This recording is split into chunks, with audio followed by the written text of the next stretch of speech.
Hey everyone, welcome to the channel. All things Middle Earth here with a quick look at the 4 new commanders and 4 new neutral units we've had announced for Season 4.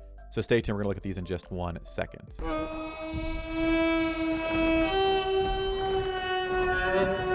Okay, so we've had 4 commanders and 4 neutral units announced for Season 4.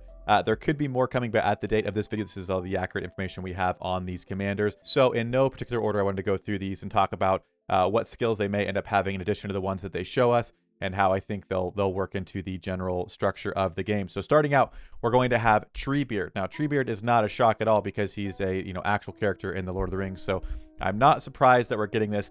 The big question here is going to be, will Treebeard make Ents more viable? They are ridiculously slow.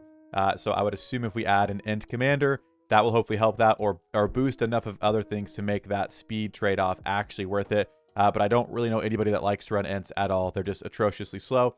But we do see 2 skills of his. And other than that, I think the rest of them are going to be new skills in terms of what we have.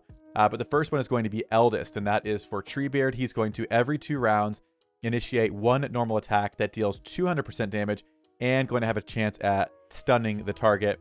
And the max level effect is going to be an extra 20 might for him there. And then after Eldest, his next ability is going to be Fangorn. And this is going to be Treebeard is going to have focus +5. It's actually going to stack up to 15. So plus 15 focus each round. And it just continues to stack to no limit, it looks like. So 150 extra focus by the end of the battle. And the max level effect there is going to be focus. The other abilities he has are going to be called Shepherd of the Trees and Wizard's Bane. But since we don't have those in the game right now, we don't know what those are going to be. Hopefully, Shepherd of the Trees, there's an ability above it. Maybe that will be something with Ents speed where they can actually get kind of fired up and get marching a bit. And again, Wizard's Bane, not sure what that's going to be. Maybe it has something to do with focus damage or madness resistance or something like that. But we won't know until he's here. But Treebeard is an amazing character, so he'll be, again, I can't imagine he wouldn't be a tier 3. I mean, he's an Ent, so I would expect Treebeard to be a tier 3. At the same time, I don't know. It is a bummer if he's going to be tier 3 because that means he's going to be hard to get. And I'm, like many other people, probably not going to use him for a while unless we get really lucky and get a full pull. But that is Treebeard, the first commander that we're looking at. Okay, the next commander we're going to look at is yet another Nazgul. We're getting dangerously close to having 9 of these. If they go over 9 Nazgul, I don't think I can play the game anymore. 9 is the limit. You can add names, you can add things. You can't do more than 9 though. So pace yourself, Netties, because I think you're at like 7 or 8 now. But this is Selhelm or Selhelm, I'm not sure. Selhelm was a great leader of the Dunedain of Arnor before she accepted one of the rings of power delivered to men. So that is her there, and she's got a crossbow. Honestly, compared to a lot of the kind of intro animations, she's got a pretty cool one with the bow and the warg with the armor on. Getting that elven helmet looks really, really, really cool. Just tosses it behind her, no big deal. And then here we have some abilities that we get a sneak peek on. Obviously going to have Ring Wraith. We know exactly what that is from the other Nazgul, the other several Nazgul commanders we have. And then we have Lord of Wolves, which is a new ability. It is for warg units. They have a 50% chance to deal an additional amount of poison damage. At level 9, it's going to be 24% poison damage, so it scales 2.6% per level, it looks like, on that. And the max level effect is going to be Madness immunity for any orcs.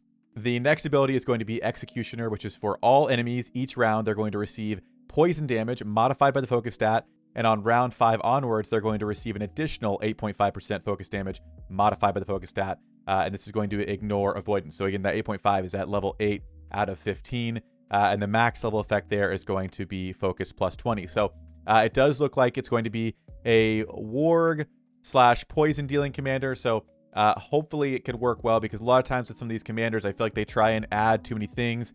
But again, maybe with Ring Wraith being a poison enhancer, maybe there'll be a good warg combination or orc combination where you can get that. And then there's another ability called Dark Ranger. We don't know what that is, but it looks pretty cool. There is a little bit of continuity error here. In the earlier post, it says she, so it's saying this is a female Nazgul. And this one says he is also an intimidating Nazgul who can poison his enemies. So might be a translation thing, but I'm going to go, just by the looks of it, that I think it might be a female Nazgul, which might have people all up in arms about that anyway. But hey, It's a mobile game. I think we can live with it, people. But that is the second commander, another Nazgul commander for us. The next commander is going to be a Dwarven commander named Falcon. Falcon was born in the distant Blue Mountains. An explorer at heart, his adventures took him to the far ends of Eriador and back. Now, for his abilities, he is going to have Durin's Blood and Musician, which we are familiar with. Again, if we want to look and kind of track with these things, for Durin's Blood, for example, we know that every dwarf has that, even if they aren't even in that line. I feel like they're just going to use that. So we know what Durin's Blood is. You get extra skill damage. During combat, you get Whirlwind, and you get All In. And then Musician, also what Dwalin has. So very similar looking to Dwalin, but again, maybe he won't be a tier 1 commander, but you have Musician with the army, speed and defense with the extra army attack there, as well as relief and level-headed. So those are pretty nice there. But then we have Arid Luin Expedition. This is for all allies. They're going to receive less physical damage for each allied dwarven unit type present. So if you bring in 3 different types of dwarves, you're going to receive quite a bit less physical damage with extra speed from that. Don't know what the adjacent skills are there. And then, again, as we can see, he's also going to have Musician, which is the same thing Dwalin has, so we know that. But we do also have Thrain's Guard there. So the R5 called Thrain's Guard. Not sure what that's going to be. He looks to be kind of a tanky character. Totally just speculating here, but he's got a big shield. Looks like, so again, he's got that damage reduction. Maybe that's just what the shield means. Other than that, he's got Durin's Blood. It depends on how many skills he has that does damage, because Durin's Blood might not be the best tree to run for him if he's more about damage reduction and healing with Musician and Arid Luin Expedition. Again, that could be a very good starting commander for early game, where if you're playing as Erebor, you can just start getting all the dwarves going with Musician for some healing, Arid Luin Expedition to reduce damage you get, and then depending on Thrain's Guard, again, this might be a defensive ability here. Again, total speculation. Looks like a pretty cool character, but we'll see how he actually ends up turning out in game. And again, if I had to guess, I would put him in the tier 2. I'd probably put the last one, the Nazgul commander, at tier 2. So far, the only one I think that's tier 3 would probably be Treebeard, but usually they do them in pairs. So if Treebeard's tier 3, maybe the other Nazgul will be tier 3 as well. I don't know. Maybe they'll all be 2 tier. We will find out for sure. And our last commander here is going to be Gala. She is an old orc who delved into some dark magic, some rituals, to learn how to communicate with the Crabines and command them in battle. So very interesting looking character. We'll see how it actually ends up playing out. But definitely very interesting orc kind of sorcerer type character. And we do actually have most of her abilities in the game, so we can have an idea of how this kit's going to look, other than the Crabine of the Mount Fang, which is the R5 ability there. So we'll see how that goes. But again, first, she's going to have Assassin. And just as we'll see here on her thing, we do have that on Grishnak already, which is going to be for the commander. They're going to deal extra poison damage and less physical damage. That's also going to come with Plague and Corrupting Curse on that one. Next one is going to be Messenger, which is the Mouth of Sauron's R3 that he currently have. So that is going to be, for the first 5 rounds against the enemy commanders, there's going to be normal attack damage is going to be reduced.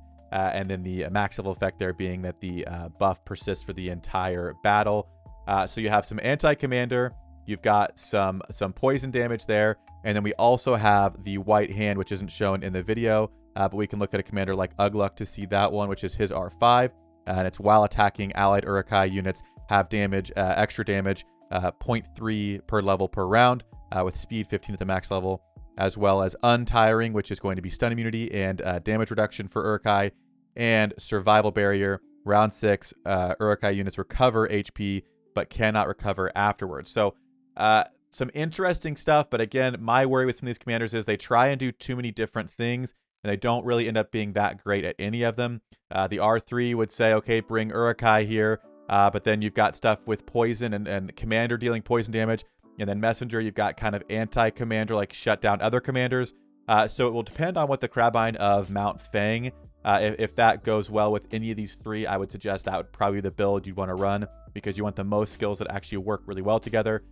These are all not bad things, but on their own, they're probably not going to stack up if that's all that the commander has going on. So that is Glasha, though. The 4th commander we have, again, this is at the time of this video, so there's a chance that we could have more commanders announced by the time the season comes out. But at the time of this video, we're about 2 days out from the new season starting. So this is probably pretty accurate to what we're going to see for the early part of the season. And lastly, before we wrap the video up, we are going to be getting 4 new neutral units in the game here, and they are going to be the Half Troll, the Hill Troll, the Woes Hunter, and the Dale Watchman. Other than their names, we know literally nothing about them, so we could speculate all day. I would guess that the 2 different trolls are going to be melee. The other ones look like they've got a bow and arrow, so I'm guessing they're going to be ranged. But beyond that, there's not a whole lot we know. Again, you could look at the Dale Watchmen and say, yeah, I think they're probably going to be around the Dale area. That would be a good guess.